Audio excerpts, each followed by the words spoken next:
우리가 이 삶을 살아가면서 우리는 많은 것들을 무기로 삼고 살아갈 수가 있습니다. 돈을 붙잡고 살아갈 수도 있고, 또 명예를 따라 또 살아갈 수도 있으며, 또 힘을 믿으며 살아갈 수도 있죠.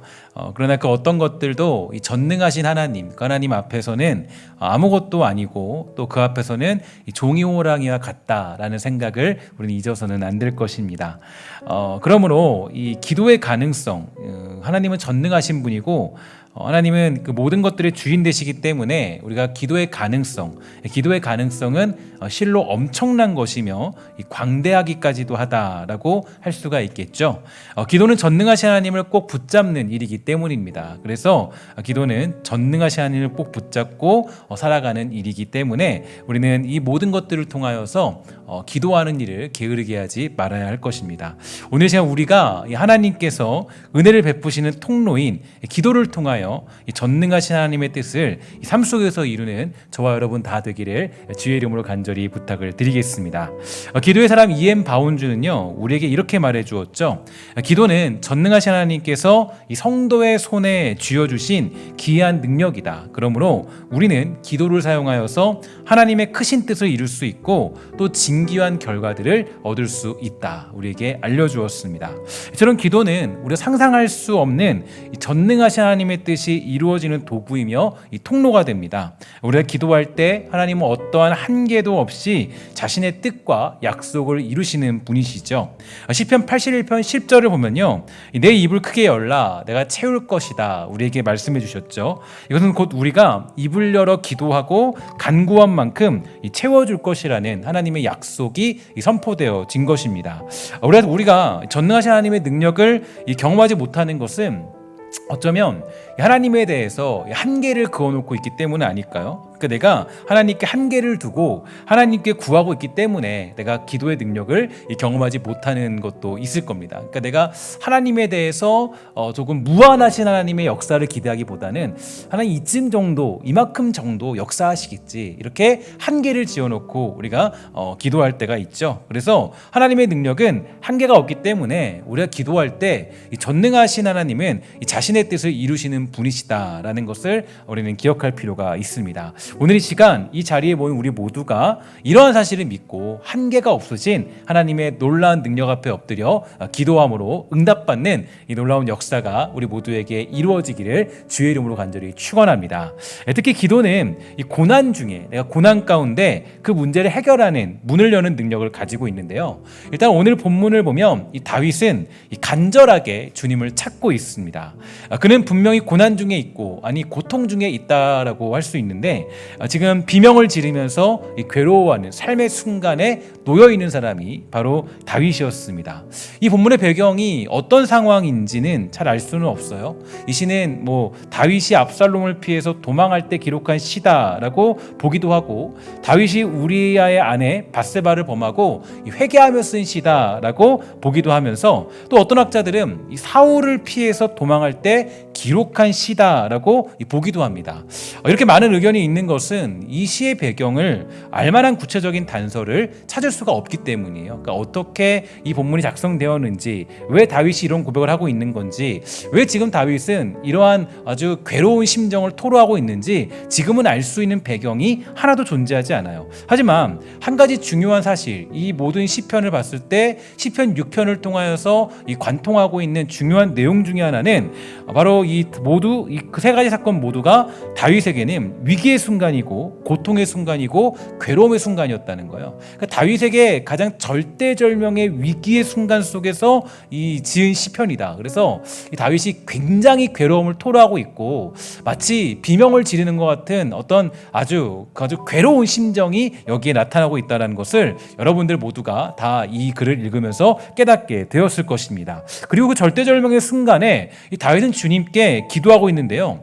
그의 기도가 첫 번째 시작을 보면요, 보면요 조금 독특해요. 조금 이상하다라고도 말할 수 있는데 1절을 보니까 이렇게 얘기하죠. 여호와여 주의 분노로 나를 책망하지 마시오며 주의 진노로 나를 징계하지 마시옵소서, 이렇게 얘기하는데요. 여기서 중요한 게 이 책망과 이 분노, 이 진노라는 것입니다. 그러니까 이 분노와 진노라는 단어가 함께 나타나고 있는데, 일단 이 다윗이 자신이 처한 위기의 순간이 이 주님의 분노로, 주님의 진노로 받는 징계와 같다라고 그렇게 표현하고 있어요. 그러니까 지금 당하는 현실을 봤을 때 하나님이 나에게 분노하고 계셔, 하나님이 나에게 정말 책망하면서 진노하고 계셔, 이렇게 생각을 하고 있는 거예요.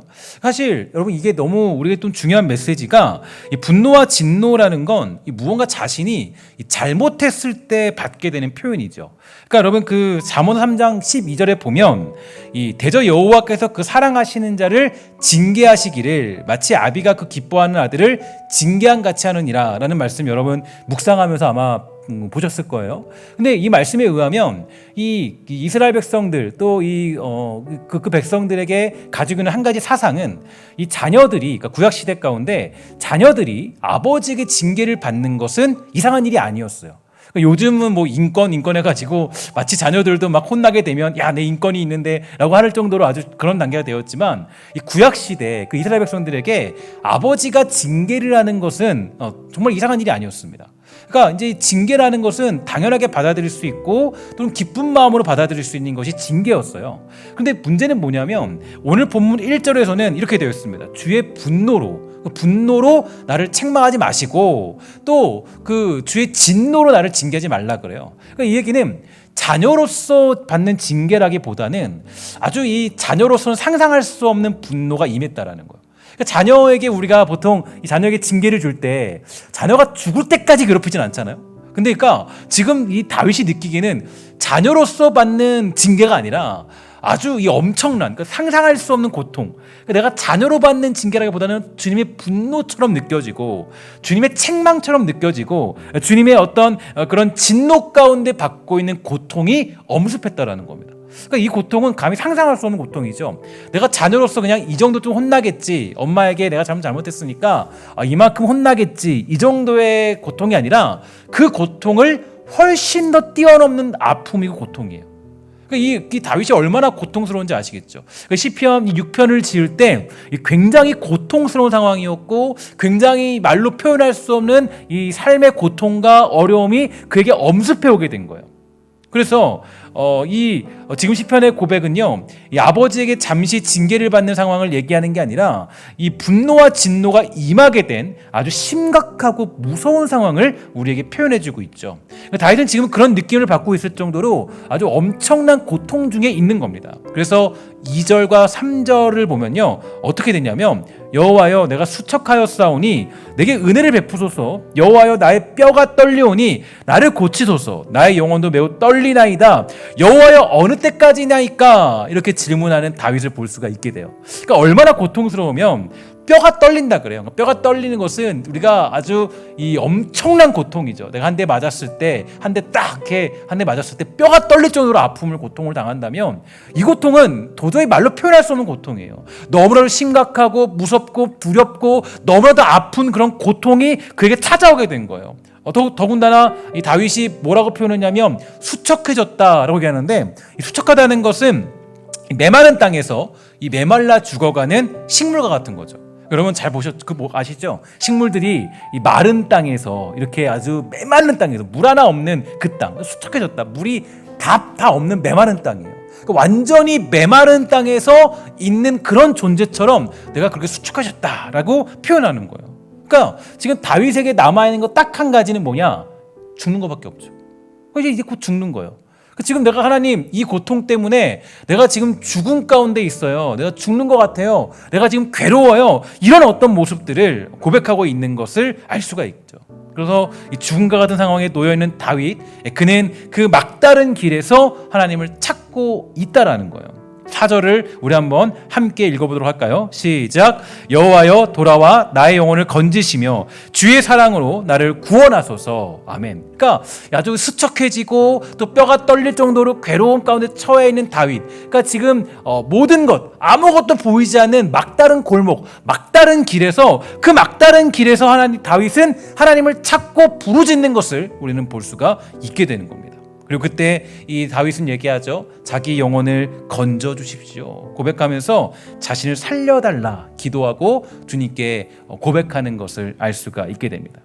다윗은 그 막다른 길에서요, 이 자기 영혼을 건지실 이는 하나님밖에 없고 자신을 살려주실 분도 하나님밖에 없다라는 것을 깨닫게 된 거예요. 여러분, 인간의 특징이 하나 있죠. 인간의 특징은요, 조금 내가 행복하면, 조금 내가 누릴만 하면, 조금 여유가 있고 이 숨을 돌릴만 하면 하나님을 잊어버린다는 겁니다. 그러니까 우리는 그래요. 그러니까 뭔가 고난이 없고 아픔이 없고 뭔가 어려움이 없고 내 안에 걱정과 염려가 사실 없으면, 여러분 이게 참 너무 애매한 이야기도 한데, 우리 인간이라는 존재는요, 하나님을 기억하지 못해요. 하나님을 바라보지 못해요. 하나님을 깨닫지 못해요. 하나님이 누구신지, 하나님이 어떤 분이신지 깨달으려고 하지 않아요. 하나님께 헌신할 만한 시간과 물질을 가지고 있을 때는 하나님을 깨닫는 것이 정말로 어려운 존재가 인간이라는 존재고 우리의 성향이에요. 하나님이 누구신지 고백하는 것이 어렵고 하나님이 어떤 분이신지 알려고도 하지 않는 것, 그게 인간의 본성이겠죠.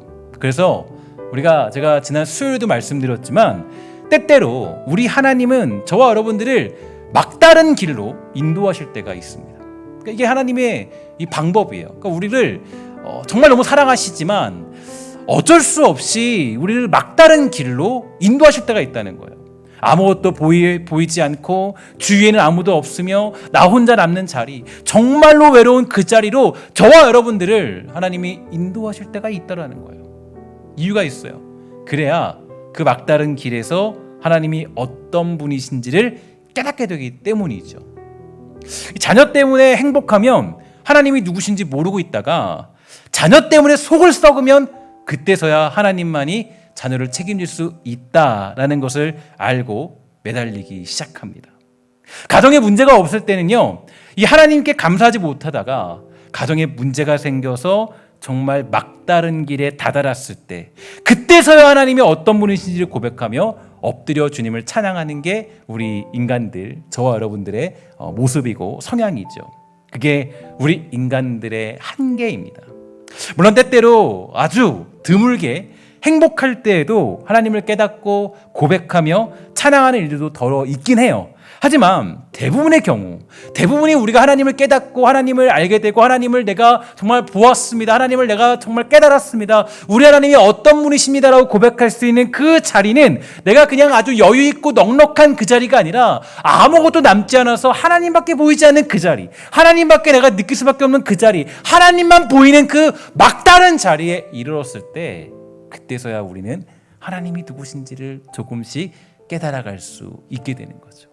내 생활이 급해졌을 때, 내 마음이 급해졌을 때, 나의 생각과 나의 현실과 나의 어떤 모든 문제들이 정말 급해져서 하나님밖에 찾을 수 있는 이가 없을 때, 내 주위에 아무도 없고 나 혼자 남았을 때, 그때서야 우리는 하나님을 목격하게 되고 하나님을 바라보면서 우리 하나님이 이런 분이셨구나라는 것을 깨닫게 되는 거예요. 그래서 하나님은 때때로 저와 여러분들을 아주 막다른 길로, 정말 뼈가 흔들리고 또 내가 수척해지는 그런 상황까지 하나님이 우리를 몰아가실 때가 있어요. 우리가 잘 아는 것처럼 이스라엘 백성들이 출애굽하면서 애굽을 빠져나왔습니다. 그리고 광야를 지나 가나안 땅에 가기 위해서는 아마 여러 가지 길들이 있었던 것으로 추측됩니다.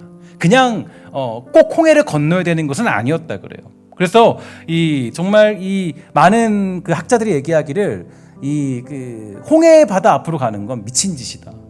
그거는 도저히 그 당시의 상식으로는 있을 수 없는 일이다. 아니 그 애굽 출애굽을 하자마자 그들이 홍해 바다 앞으로 갔다. 이거는 지리학적으로 봤을 때 절대로 불가능한 일이다라고 그렇게 이야기하는 것을 보게 되었습니다. 근데 너무 놀라운 사실이 하나 있어요. 너무 놀라운 것은 하나님께서 그들을 그 막다른 길로 인도하셨다라는 거예요. 그들이 직접 그 길을 선택한 것이 아니라 그들은 원래 다른 길로 가려고 했지만 하나님께서 모세를 통하여서 그 길로 가도록 인도해 주셨어요. 출애굽기 14장 1절부터 2절의 말씀을 보면요, 이렇게 되어 있습니다. 여호와께서 모세에게 말씀하여 이르시되 이스라엘 자손에게 명령하여 돌이켜 바다 믹돌 사이에 비하이롯 앞 곧 바알스몬 맞은편 바닷가에 장막을 치게 하라. 홍해 앞에 서게 하신 분이 누구예요? 하나님이세요. 하나님이 이스라엘 백성들을 그 홍해 앞에 서도록 하셨어요. 하나님이 이스라엘 백성들을 그 홍해 앞에서 진을 치도록 하셨어요. 하나님의 명령으로 이스라엘 백성들은 홍해 앞에 서게 된 겁니다. 홍해로 가게 된다는 것은 이 당시의 지리적인 상황으로 봤을 때는 죽음을 택하는 길과 같다라고 그렇게 평가하고 있어요. 하지만 하나님은 그들을 그 막다른 길로 인도해 주셨습니다. 그 막다른 길로 이스라엘 백성들을 인도해 주셨어요. 그런데 어떤 일이 벌어졌습니까? 그 아무것도 보이지 않고 가망성이 없고 내가 그 누구도 의지할 수 없는 그 상황 속에서 하나님이 보여주신 기적이 어떤 거예요? 출애굽기 14장 13절부터 14절 말씀 우리 함께 읽도록 하겠습니다. 시작. 모세가 백성에게 이르되 너희는 두려워하지 말고 가만히 서서 여호와께서 오늘 너희를 위하여 행하시는 구원을 보라. 너희가 오늘 본 애굽 사람을 영원히 다시 보지 아니하리라. 여호와께서 너희를 위하여 싸우시리니 너희는 가만히 있을지니라. 아멘. 그 막다른 길에서 하나님이 누구신가를 보게 된 거예요. 그 막다른 길에서 아무도 볼 수 없는 그 길에서, 그러니까 마치 이겁니다. 마치 외통수 같은 그 길에서 그들은 하나님을 보게 된 거예요. 이제 내가 그 누구도 의지할 수 없고 그 누구도 볼 수 없고 그 누구도 내 편이 아니고 아무것도 내가 가진 것이 없는 그 상황에 직면해서야 야, 우리 하나님은 홍해를 가르시는 하나님이시구나. 우리 하나님은 나를 위해 싸우시는 하나님이시구나. 그 사실을 발견할 수 있던 것이죠. 그 막다른 길에서 하나님은 우리를 위하여 구원을 베푸시고 싸우신 하나님이라는 것을 이스라엘 백성들에게 계시해 주셨습니다. 그 막다른 길에서 비로소 이스라엘 백성들과 모세는 하나님만이 참 구원자이시다라는 것을 깨닫게 된 것입니다. 그리고 그분은 우리의 선한 목자 되심을 그 막다른 길에서 깨달을 수 있던 거죠. 이뿐만이 아니에요.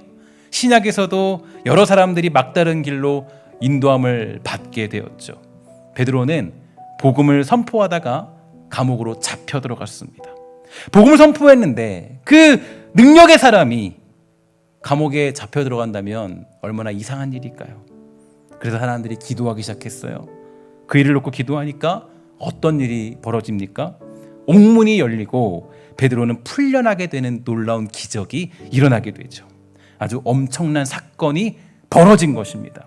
그때 베드로와 사람들은 깨달았을 거예요. 아, 하나님은 이 모든 것들을 다 멈출 수도 있고 옥에 갇히는 것으로 복음의 능력을 절대로 막을 수 없구나라는 것을 그 모든 백성들은 깨닫게 된 것이죠. 그래서 하나님은 그 아무것도 없는 그 나 혼자 남은 것 같은 그 자리로 우리를 뒤에서 몰아내실 때가 있어요. 이게 참 우리를 있을 때는 하나님 왜 그러시지? 왜 우리를 자꾸 내가 기도하고 있음에도 불구하고 내가 자꾸 신앙생활하고 있음에도 불구하고 내가 지금 신앙생활 열심히 하고 있는 것 같은데 나름대로 내가 뭔가 하고 있는 것 같은데 왜 자꾸 하나님이 나를 외로운 길로 인도하시고 왜 자꾸 나 혼자 남는 길로 인도하실까? 이유는 뭐냐면 하나님만 바라보라는 그 명령이 거기에 담겨져 있는 거예요. 그래야만 우리가 다른 것을 보지 않고 하나님만 바라보게 되는 놀라운 믿음의 은혜를 누리게 되기 때문입니다. 그러면 영생은 뭐라 그랬습니까? 영생은 오직 예수 그리스도를 뭐 하는 거예요? 아는 것이다. 따라합시다. 영생은 오직 예수 그리스도를 아는 것이다. 여러분 이게 너무 중요한 사실이에요. 그러니까 우리가 보통 기독교 안에서 또 예수를 믿고 있다라고 했을 때 그 모든 목표는 영생을 누리도록 하기 위한 그것을 우리가 믿고 있는 거잖아요. 우리 영생 안에 거하고 있음을 믿는 거잖아요. 근데 그것을 누리는 것, 영생은 오직 예수 그리스도가 누구신지를 깨닫는 거래요. 그러니까 하나님이 그 영생이라는 축복을 여러분들에게 허락해 주셨기 때문에 우리는 어떻게 하는 거예요? 하나님이 누구신지, 예수가 누구인지 그분이 우리에게 어떤 일을 행하셨는지, 어떠한 성품을 가지고 계신지 그 모든 것들을 깨닫게 하시는 게 하나님이 여러분들을 향한 가장 중요한 목적이자 목표라는 거예요. 이 땅에서 하나님은 여러분들의 어떤 돈을 많이 벌고 어떤 엄청난 학교를 가고 엄청난 직장을 가고 이런 것으로 우리의 어떤 인생을 그것을 평가하지 않아요. 물론 그것도 중요한 우리의 삶의 어떤 헌신이고 노력이겠지만 그런 것들이 하나님의 관심은 아니에요. 하나님의 가장 큰 관심은 너 예수가 누군지 아니? 하나님이 어떤 분이신지 아니? 너 하나님이 어떻게 우리 역사하시는 분인지 아니? 하나님이 우리에게 어떤 능력을 베푸셨는지 아니? 그게 하나님이 우리를 평가하는 가장 중요한 기준 중에 하나라는 거죠. 결국 우리의 인생은 하나님을 얼마나 아느냐, 얼마나 깨닫느냐, 이것이 우리를 향하신 목적이 되는 겁니다.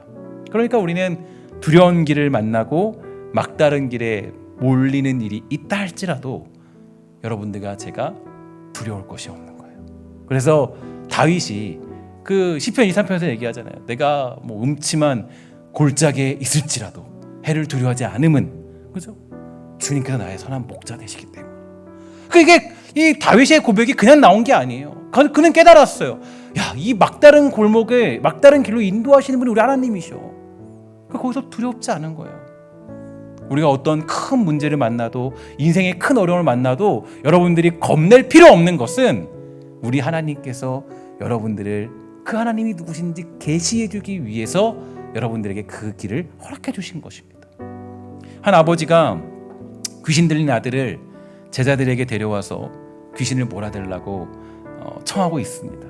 그러나 제자들은 할 수 없었고 매우 당황스러워 하셨어요. 얼마나 그 마음이 속상하고 괴롭고 힘들고 복잡한 심정이었을까요? 그 아버지는 나약해지는 믿음과 두려움, 그 슬픔 속에서 예수님께 부르짖었습니다. 할 수만 있다면 제 아들을 불쌍히 여겨 도와주십시오. 그래서 예수님이 말씀하셨어요. 할 수 있거든이 무슨 말이냐? 믿는 자에게는 능히 하지 못할 일이 없다. 가르쳐 주셨어요. 즉 이 아이가 치유받는 것은 당연한 것인데 그 치유받는 근거와 방법은 그 아버지의 믿음에 달려있다라는 거예요. 자녀에게 벌어진 그 막다른 사건 속에서 이 아버지는 믿는 자에게 응답하시고 일하시는 분이 우리 하나님이시다라는 것을 그는 깨닫게 된 것입니다. 그래서 막다른 길이라는 건, 우리 인생의 막다른 길, 아무것도 보이지 않고 나 혼자 남은 것 같은 그 길에 놓여있다라는 것은 우리를 점검하는 가장 중요한 시금석이 되죠.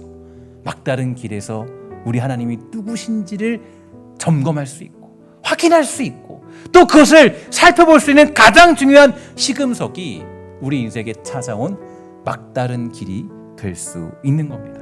그래서 여러분, 적어도 이 설교를 듣고 함께 금요기도에 참여하신 분들은 여러분들이 막다른 길을 만났을 때 당황하지 마셔야 돼요.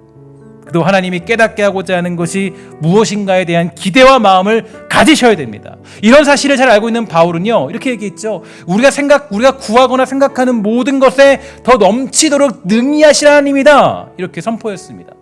더군다나 이엠 바운주는요, 다음과 같이 말해줬어요. 우리에게는 하나님의 능력에 대한 활기 있는 믿음이 필요하다. 하나님의 능력을 믿지 못하는 한 우리는 하나님을 울타리 안에 가두게 된다. 하나님의 능력을 조금만 믿는다면, 그리고 하나님을 작게 여겨 그 능력을 조금만 믿는다면 우리는 하나님이 그 능력을 행하시는 것을 제한하게 된다. 하나님의 능력을 제한하는 유일한 조건, 하나님께 역사하지 못하시게 막는 유일한 조건은 우리의 믿지 않음이다. 내가 전능하신 하나님을 알고 있다면, 그분이 전능하시다는 것을 알고 깨닫고 있다면 막다른 길에 다다랐을 때에도 그때도 당황하지 않고 우리는 그 길을 돌파할 수 있는 돌파력을 가지고 있겠죠. 오늘 보면 6절부터 7절의 내용은요, 이제 다윗이 지금 얼마나 고통스러운 상황에 처해 있는가를 알 수 있는 내용이죠. 너무 탄식을 많이 하다 보니까 피곤하여서 밤마다 눈물로 침상을 적실 뿐 아니라 이렇게 얘기해요. 너무 많이 울어서요. 여러분 그럴 때 있잖아요. 정말로 많이 울어서 눈앞이 잘 보이지 않는 상황을 시로 표현하고 있어요. 너무 괴로웠던 거예요. 얼마나 힘들고 어려우면 그 다윗이 이런 고백을 하고 있을까요? 그러나 여기서 다윗은 아주 중요한 한 가지 사실을 깨닫게 되죠. 하나님은 자신의 슬픔과 고통을 다 아는 분이라는 거예요. 그러니까 이 침상을 적실 정도로 눈물을 흘리면서 깨닫게 된 것은 우리 하나님은 내 모든 마음을 아셔. 내가 고민하고 슬퍼하고 괴로워하고 내가 정말로 너무 마음속에서 어떻게 할 수 없는 그 아무도 모르는 심정을 아시는 분 우리 하나님이셔. 이거를 깨닫게 된 거예요. 왜냐하면 주님께서는 자기의 울음소리, 즉 괴로운 이 심정을 우리 주님이 듣는 분이기 때문이죠. 다윗은 이 막다른 길에서 깨달았습니다. 주변에 수많은 사람들이 있고 그동안 의지했던 많은 것들이 있던 건 분명하지만 그 모든 것들은 다 자신을 외면하고 떠난다 할지라도 우리 하나님은 영원히 나와 함께 하시는 하나님이시다. 나를 절대로 떠나지 않는 그 성품을 깨닫게 된 거예요. 그러니까 이 막다른 길에서 다윗은 고백하죠. 우리 하나님밖에 없어요. 하나님만이 내 심정을 아시고 내 생각을 아시는 분이 하나님이세요. 이게 바로 다윗이 이 시편을 통해서 깨닫는, 막다른 길에서 깨닫는 고백이 됩니다. 하나님은 절대로 자신을 외면하지 않고 내 슬픈 심정과 고민, 이 비명소리를 주님은 들으실 것이다라는 확신이 그 막다른 길에서 생기게 되었습니다. 이것이 막다른 길에 섰을 때 변화되는 믿음의 사람들이에요. 그래서 여러분, 세상이 우리 기독교인들을 평가할 때 기독교인들은 고난 중에 강하다, 이런 표현을 많이 쓰죠. 고난받는데 강하다는 거예요. 분명히 쟤 아무것도 가진 거 없는 것 같은데, 쟤 분명히 무명의 사람인데, 아니 쟤 그냥 밟으면 끝날 줄 알았는데 기독교인들은 안 그래요. 밟으면 밟을수록 다시 살아나요. 뭐라 그래요? 심지어는 세상에서 뭐라 그래요? 기독교인은 잡초 같다 그래요. 잡초 같다. 쟤네들을 밟았는데 밟아 죽여놨거든요. 수많은 사람들을 다 순교시키고 막 다 죽이면 끝날 줄 알았어요. 다 밟아 죽여놨어요. 근데 어때요? 다시 일어나요. 심지어는 여러분 뭐라 그래요? 그 철학자들은 기독교인들이 가르쳐 뭐라 합니까? 기독교를 뭐라 그래요? 기독교는 아편과 같다, 마약과 같다는 거예요. 이게 무슨 얘기냐면 얘네들은 이상한, 소위 말해서 좀 미친 사람 같다는 거예요. 왜 그러냐 보니까 세상 사람들은 이 사람들이 고난에 들어가고 아무것도 없는 것 같은 외로움에 처하면 다 끝나버리는데, 이 기독교인들은 이상해요. 외로움에 처했는데 아무것도 가진 게 없는데 분명히 다 밟아놨는데 이제는 못 일어날 정도로 완전히 케어시켰는데 기독교인들은 이상해요. 거기서 다시 힘을 내고 다시 돌아가요. 힘을 내고 다시 한번 그들은 다시 새롭게 인생을 도전하게 돼요. 왜 그러냐? 이유가 있죠. 그 막다른 길에서 아무것도 남지 않은 괴로운 시점에서 그들은 누구를 확인했어요? 하나님이 누구신지를 본 거예요. 그 고난 중에서, 그 고통 가운데 우리 하나님이 여전히 함께 하시는 분이시고, 우리 하나님은 나를 떠나지 않는 분이시고, 우리 하나님은 우리를 지키시며 내 심정을 들으시고 내 마음을 위로하시는 하나님이라는 걸 그 고통의 길에서 확인하게 된 거예요. 그러니까 어때요? 이 사람들은 밟아도 다시 일어나는 거예요. 다 밟아 죽여놨는데 그 사람들이 오해했어요. 야, 이렇게 다 죽이면 끝나겠지. 안 끝나요. 끝나지 않아요.